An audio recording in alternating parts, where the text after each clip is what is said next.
يسألك أهل الكتاب أن تنزل عليهم كتابا من السماء فقد سألوا موسى أكبر من ذلك فقالوا أرنا الله جهرة فأخذتهم الصاعقة بظلمهم ثم اتخذوا العجل من بعد ما جاءتهم البينات فعفونا عن ذلك وآتينا موسى سلطانا مبينا ورفعنا فوقهم الطور بميثاقهم وقلنا لهم ادخلوا الباب سجدا وقلنا لهم لا تعدوا في السبت وأخذنا منهم ميثاقا غليظا فبما نقضهم ميثاقهم وكفرهم بآيات الله وقتلهم الأنبياء بغير حق وقولهم قلوبنا غلف بل طبع الله عليها بكفرهم فلا يؤمنون إلا قليلا۔ آیت کریمہ کا ترجمہ یہ ہے کہ اے پیغمبر، اہل کتاب تم سے مطالبہ کر رہے ہیں کہ تم ان پر آسمان سے کوئی کتاب نازل کرواؤ،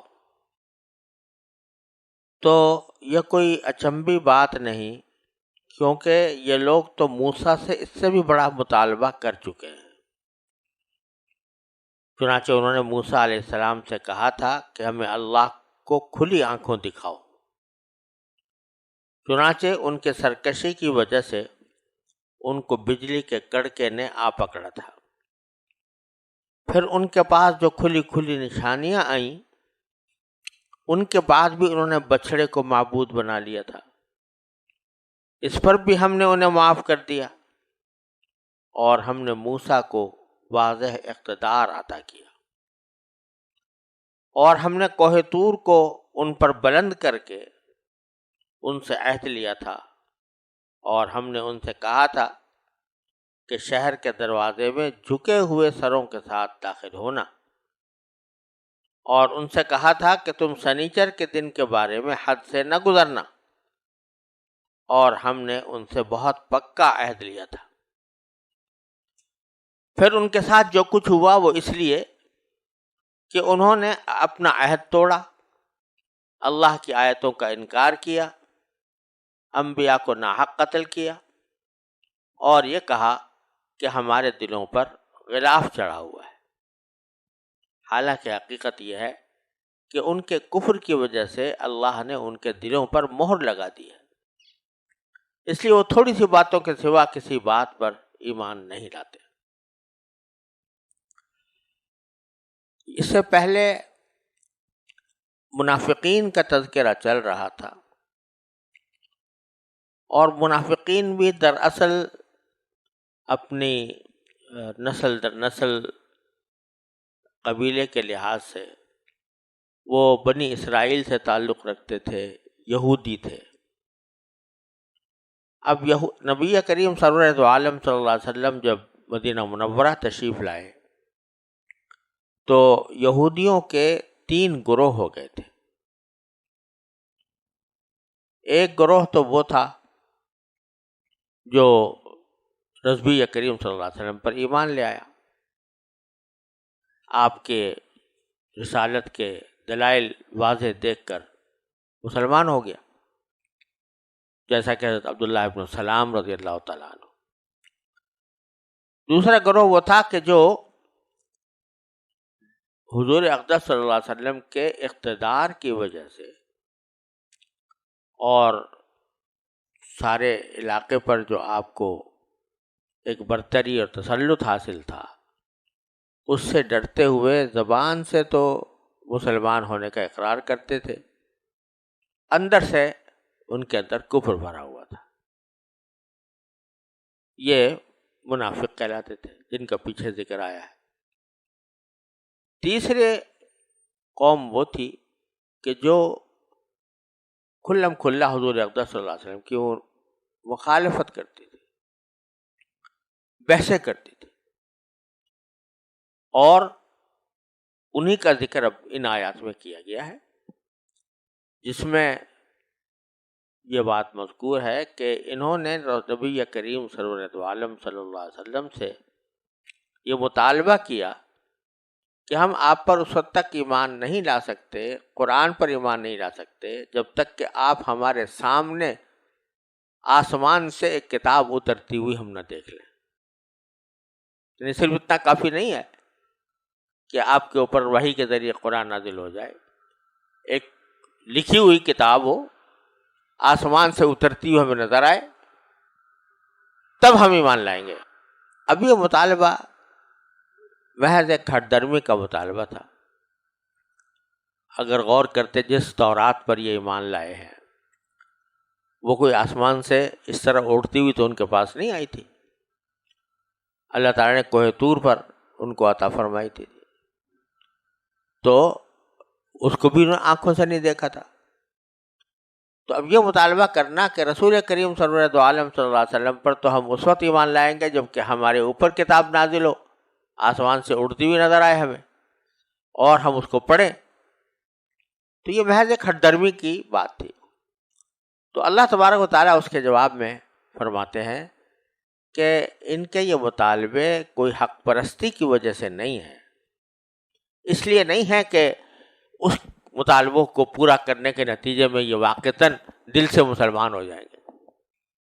ان کی تو تاریخ ہی یہ رہی ہے کہ انہوں نے اس طرح کے اس سے بھی بڑے بڑے مطالبے خود موسیٰ علیہ السلام سے کیے اور پھر مکرے، عہد کیے، عہد کو توڑا۔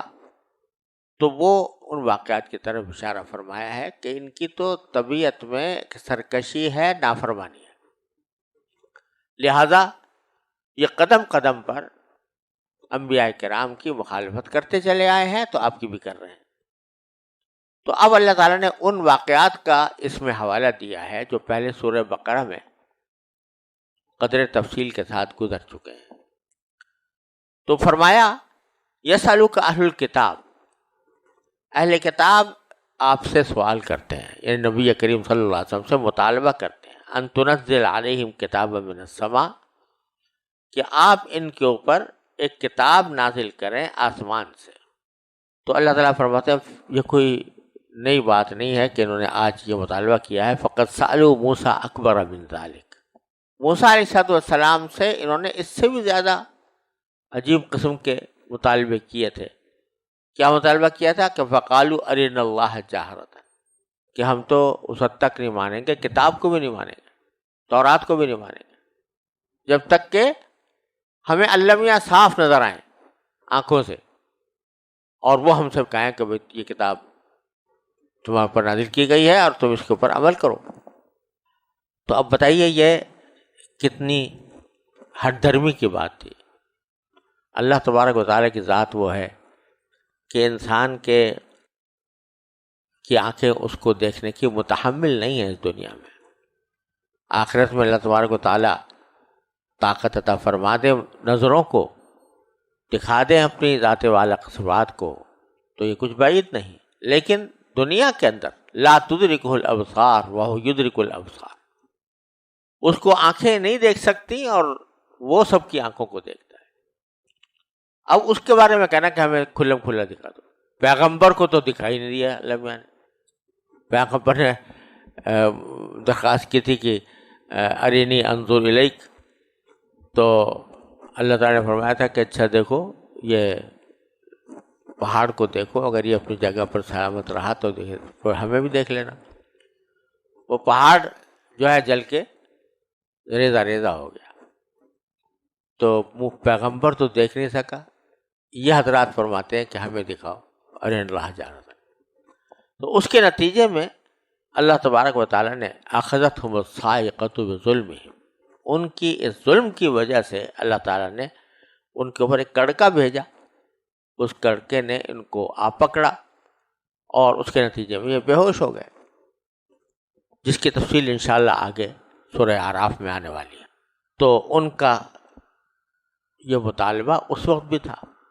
پھر ان کی نافرمانیاں اس حد تک بڑی ہیں کہ حضرت موسیٰ علیہ السلام کی نبوت اور رسالت کی کھلی کھلی نشانیاں ان کے سامنے آ چکی تھی۔ حضرت موسیٰ علیہ السلام کے معجزات سامنے آ چکے تھے،